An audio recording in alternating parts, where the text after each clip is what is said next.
Hello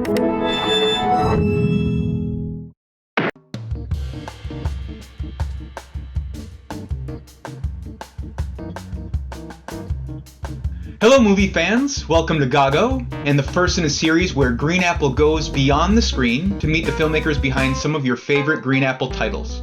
Today we'll be speaking with the filmmaking team behind our new release, Seeking Oblivion, which is debuting today exclusively on GreenApple Go. Seeking Oblivion follows the story of a young man struggling with depression. Is he broken, or are those around him who are supposed to be helping him actually in need of it more? We have writer, director, and star BRENT, who stars in the film as Jeremy, as well as co-star Rod McTaggart, who plays the lovable Uncle Roger.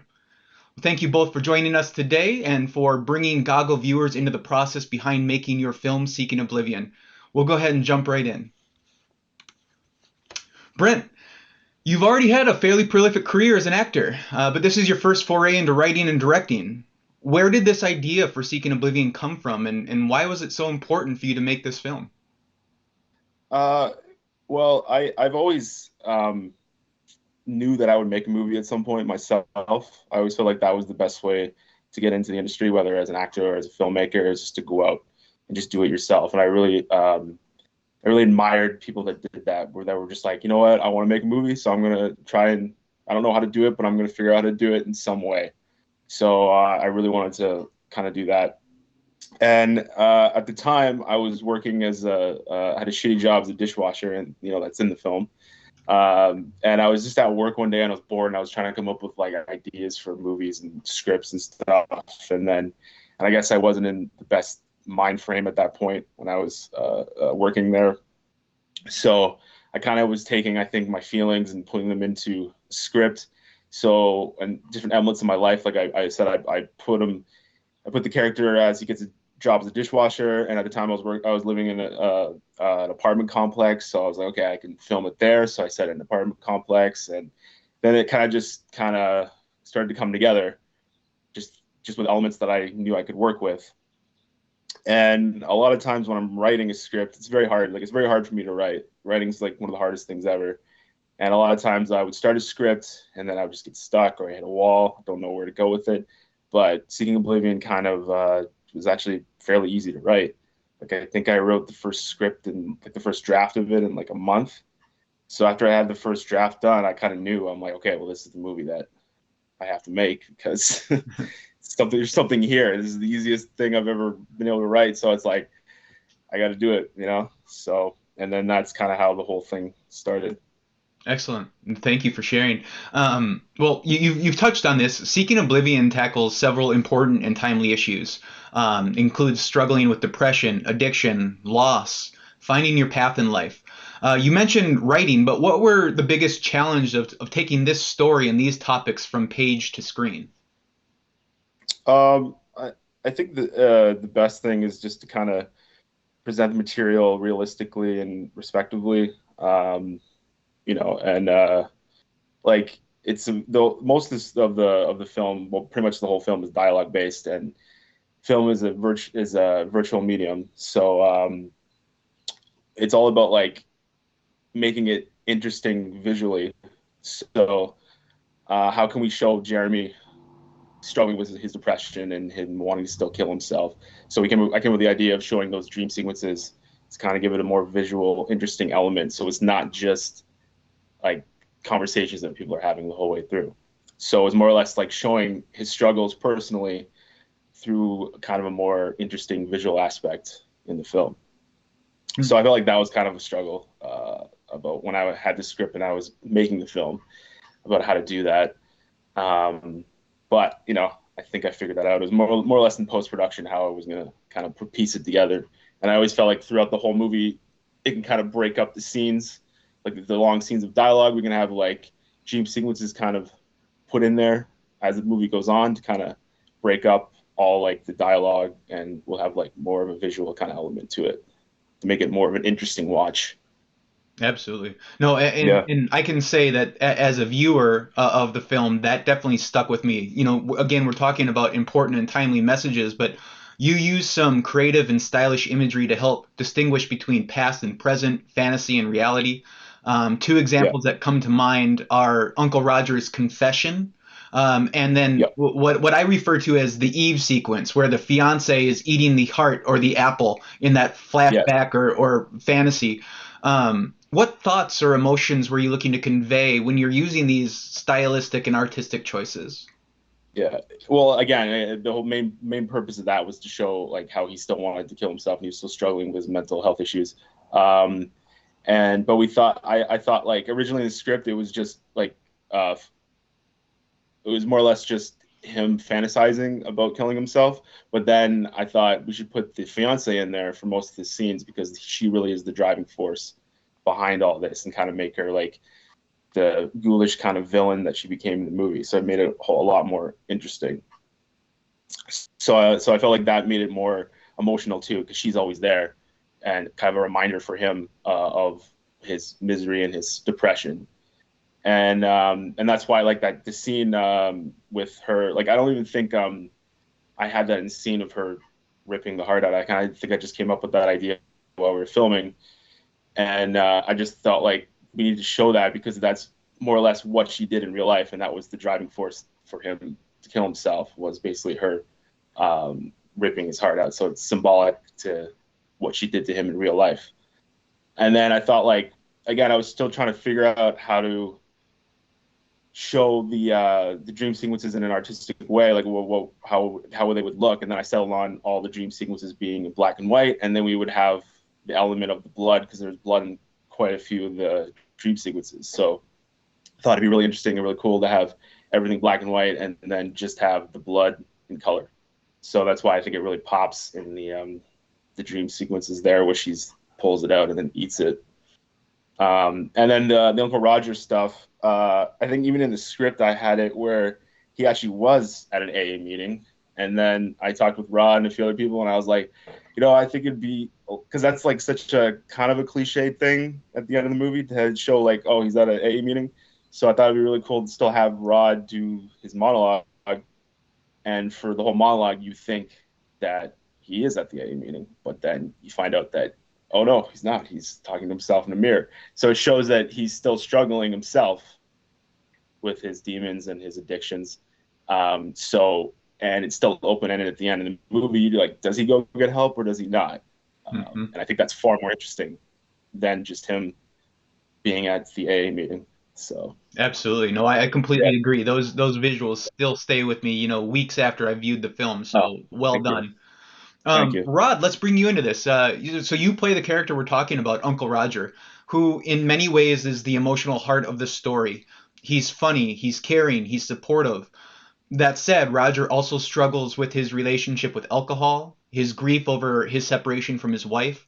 There's a startling moment in the middle of the film where Roger loses control on Jeremy, only to immediately fall into regret and shame. These are real world issues, real world scenarios, and real world emotions.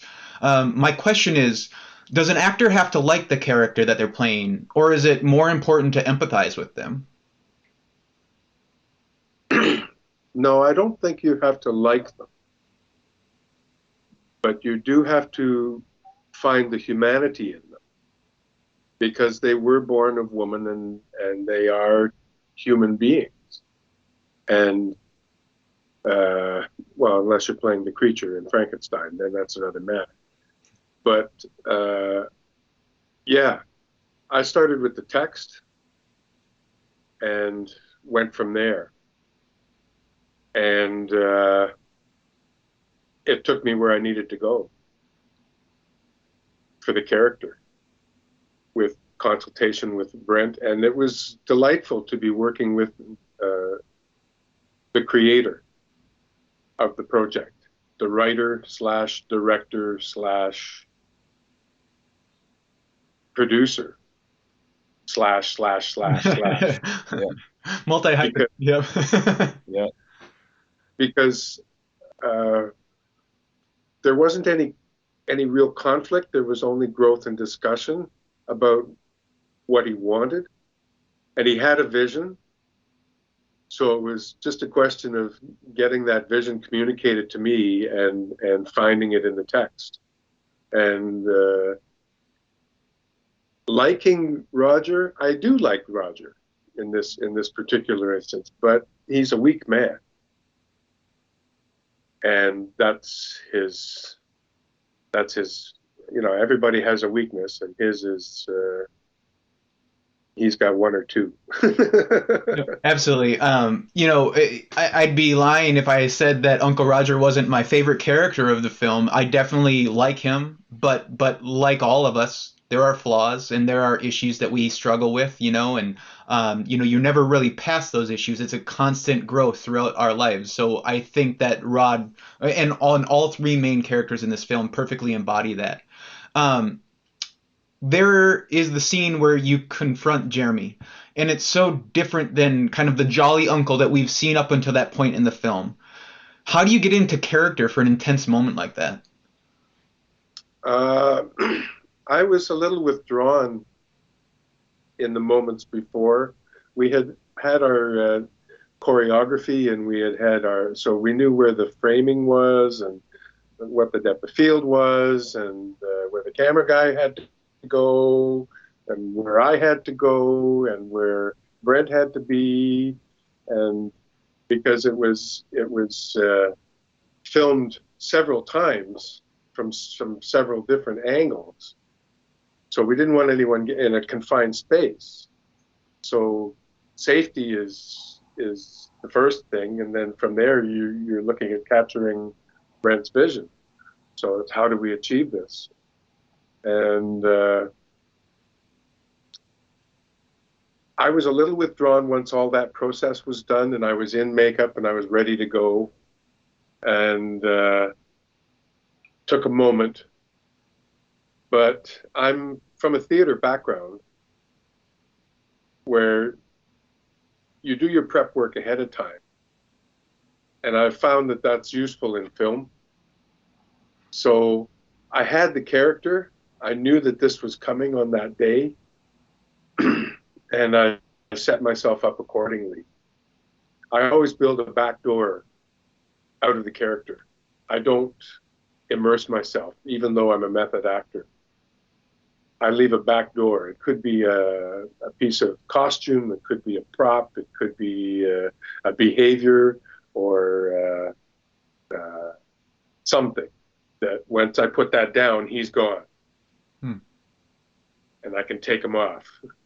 The lesson of Heath Ledger rings in every method actor's mind. And another is Robin Williams. Sure.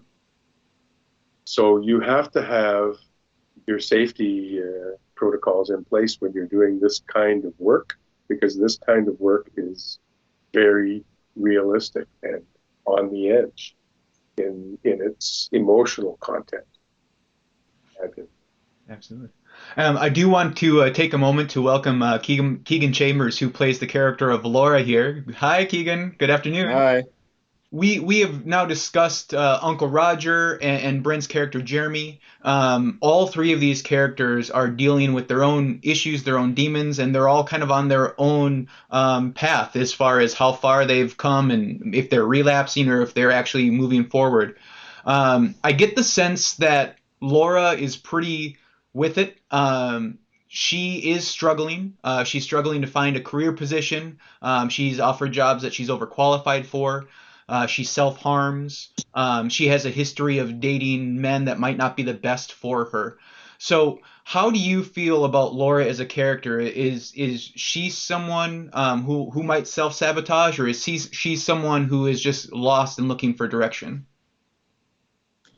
I think it's definitely like both and. I think she does for sure self-sabotage. I think a lot of the time when we're, we accept the love that we think we deserve. Also, I hope I'm not like repeating myself or repeating things other people have said, but yeah, I think that we accept the love that we think we deserve. And so a lot of the time when we have like a low self-esteem or a low view of ourselves in some way, shape, or form, we'll accept certain things, like, and you might be in a different place with your career where you won't accept certain things with your career, but you will accept them in like a personal relationship. And so I think she maybe knows her worth when it comes to her ability to be a good veterinarian, but she doesn't maybe know her worth as a partner. And then, sorry, the second part of the question again? No, I think you actually nailed it there. I appreciate that. One of the things that really rings true about Seeking Oblivion is that there is an authenticity. I think that comes from several different aspects. Brent, your personal experiences, but a huge part of that is casting. This is ultimately an intimate character piece that succeeds or fails on how well the characters are portrayed, how authentic their experience feels to audiences. So Brent, when it comes time to cast these characters who you've spent this time writing and imagining, what does that process look like, and how do you know that you found the right actor for the right role? Well, one thing is I attempted to make this movie a while before this version of the film. Like, I tried to make this movie in like 2013, and I actually shot most of it. And then when I went to go edit the movie, I was like, oh, this is dog shit. So I got rid of the whole thing and then restarted. So I casted the movie back in 2013 with a lot of the same actors that I used again, just because I knew that they could do it. Then there's a few new people like Keegan and Rod are the new people that came on because I met both of them working on separate films, and I just knew that they could both do it, and they were both amazing in the film. So it was just, I just got lucky where like I either worked with the actors beforehand, or I kind of knew them personally, and I just kind of knew that they could do the part. There's only a couple that I had audition, but for the most part, I just got lucky that way. Excellent. I think Rod nailed it earlier too, because he had mentioned that when prepping for Uncle Roger and some of the more emotional scenes, it comes from the script, it comes from the page, it comes from, what is there to begin with. But certainly casting the right actors takes that next leap from just the script to the real authentic character being portrayed on screen. What I'd like to do now is go over a couple general questions. So this is for any of you, all of you. If you have something to contribute to this, please jump in. If you would like to start, just we'll start with Brent, and then we'll kind of go around to Rod and then to Keegan, if that's okay. And if there's nothing that you would like to add to this, you can just let me know and we'll continue on. So we had mentioned that we see each character either hit or recover from their personal rock bottom, and yet through community, they're able to recover and move forward. What does this say about the importance of having a close-knit group of friends or family, and the idea that it is okay to ask for help? Yeah, I mean, surrounding yourself with people is the best way, and that's how you get through anything, I think. And like with Jeremy, I think at the end he's still working on himself, but through his relationships with everybody, I feel like he's at least made that step forward in the right direction. It's a small step, but sometimes that's all that matters. And that's how the ending. Everything's not really worked out for anybody at the end of the movie. It's still left open, which is kind of what I wanted, and I think that's life. But I think everybody's still in a better place at the end of the movie. And like I said, they're still working on themselves, but they're at least moving towards a better life. And they couldn't have done that without everybody around them. Certainly. Rod, would you like to contribute anything to that answer? Well, I think it was Theodore Sturgeon who wrote that pain shared is pain lessened, joy shared is joy increased. And this film is a good example of that. And I think that that's a tenet that I live by, and try and be as supportive as I can in my relationships. And I expect the same from others. And you have to have a support network. There's all kinds of cliches about going it alone, but those days are over. Certainly. Keegan? Yeah. Yeah, I think the really awesome thing about Seeking Oblivion is that they're all like new relationships for Jeremy. Because I think a lot of the time we think about our community and maybe we don't have like a very close relationship with our family, or maybe we have a falling out with like our high school friends or wherever you find yourself in life. Whether you do or don't have a community, like there's always people out there that you can introduce yourself to and make new friends at any age. Absolutely. No, that's a very important lesson. Brent, you've touched on this now, but the film has an ending that is both hopeful while also being slightly open to interpretation. We don't have a definitive, this is what's happening to the characters now. So where do each of you feel your character goes from here? Where will they be in 6 or 12 months after the close of the film? Yeah, well, kind of just what I just said. I feel like Jeremy is at least moving forward, and that's where he needs to be. I mean, 6 months to 12 months. I mean, I don't know. Hopefully, he has another job, a better job. I don't know if he'd be in a relationship or not. But the key is, I think he would still be working on himself. I think he's like a guy that's not going to change overnight, and he's still going to probably be struggling in some aspects. But hopefully, he's at least happier than what he was when the movie was happening. So that's the main thing, I think. Hopefully he's at least in somewhat a better place. Mm-hmm. Rod, how about Uncle Roger? Where is he at 6 or 12 months down the road? I think 12 months down the road, he's getting his 1-year coin. I have hope for Roger. He'd still be chain smoking, but he wouldn't be drinking. Certainly. That's excellent. And how about Laura? Where is she at, Keegan? I hope she's feeling fulfilled in her job. But you know, we can't run away from our problems, so those will have followed her, and I'm sure she's reading some new book about self-help or something like that. We all do. And just continuing to learn things about ourselves and grow and share, hopefully maybe share things with others as well. Certainly. One of the questions that I was thinking about, because of the way that you choose to end the film, Brent, I love it that everybody can kind of come away with it with their own depiction of where this story goes and where these characters go. Do Laura and Jeremy find each other again later on in life after they've kind of got over their issues, or was it just this moment where they came together and they were there for each other when they needed to be, right? I think the fact that you give us that hope for all three of these characters, but that you don't cement it, really adds a lot to the film and the message of the film.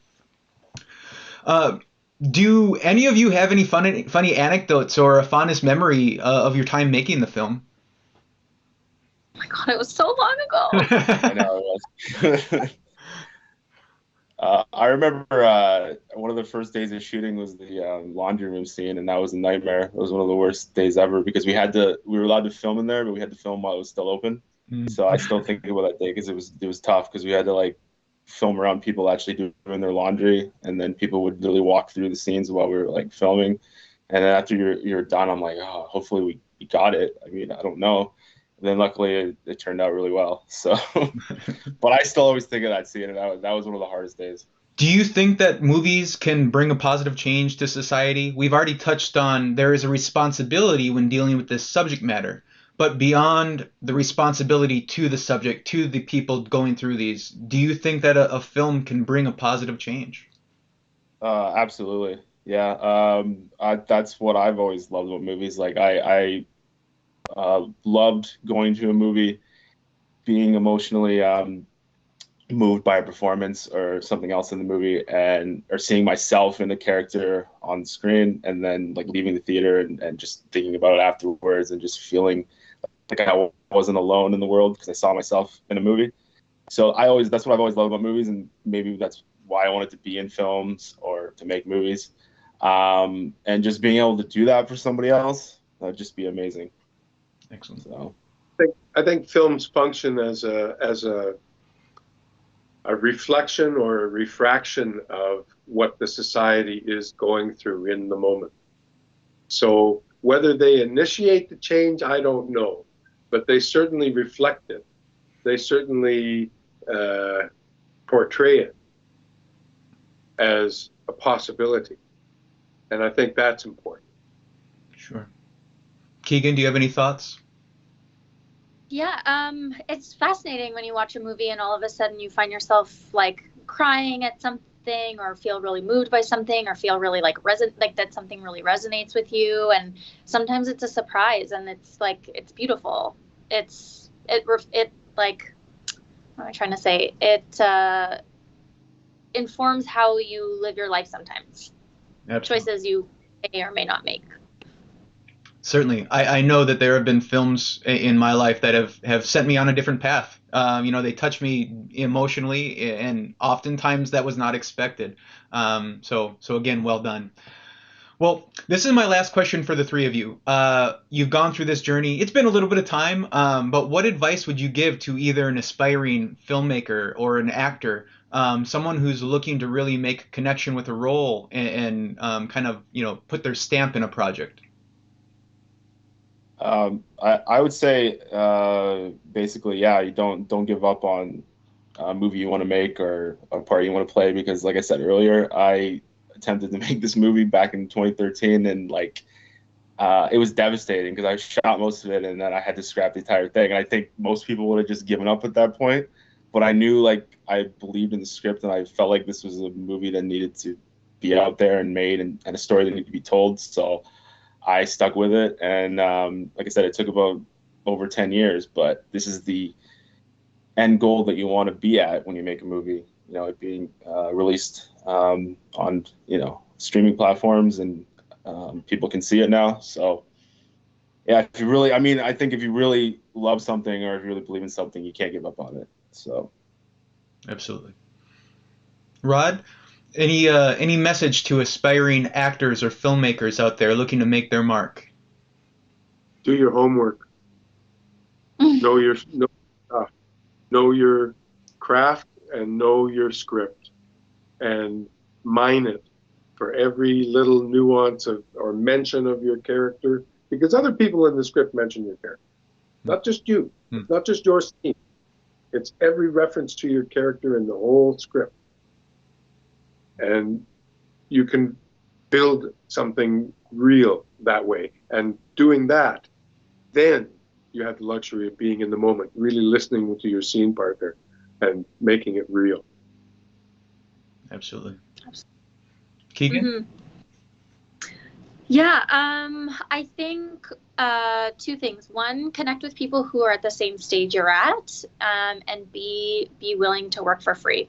I think one of the great things about my experience, and I'm sure with both Brent and Rod, that we found a group of people and who are all kind of around the same stage of filmmaking, and are able to I don't know if we've discussed the budget on this film, but not everybody's willing to do something like that. So you have to find people who are in the same place you're at and do favors, and then ask for favors and all that stuff. Sure. So I can't tell you how many times I've acted for free and then been so music video for my song. Yeah. And we shot the movie for $5,000. So we shot the movie. It's an impressive film for that budget. Oh, thank you. No, it was $5,000 to film, and then there was in post a lot of people. It was me and two other guys that did all the work in post, and we all did it for free. So that would cost that would cost way more money there, but nobody got paid. So sure. So it's probably close to $10,000, but $5,000 to make. Yeah. It's interesting to me that kind of themes from this last question, as well as from the film, are community and purpose. Community and purpose, it's so important, both as a filmmaker, as an actor, as a being trying to make their way in life. Find your community and find your purpose. Well, Brent, Keegan, Rod, we truly appreciate your time and your openness in transporting us to your filmmaking process. Thank you, movie fans. We appreciate you coming along and learning more about this film. We hope you were able to get a glimpse into what it takes to bring your vision to the screen. And now we invite you to enjoy the GAGO premiere of Seeking Oblivion. Until next time, we'll see you at the movies. Thanks, everyone. Thanks. Bye. Thank you.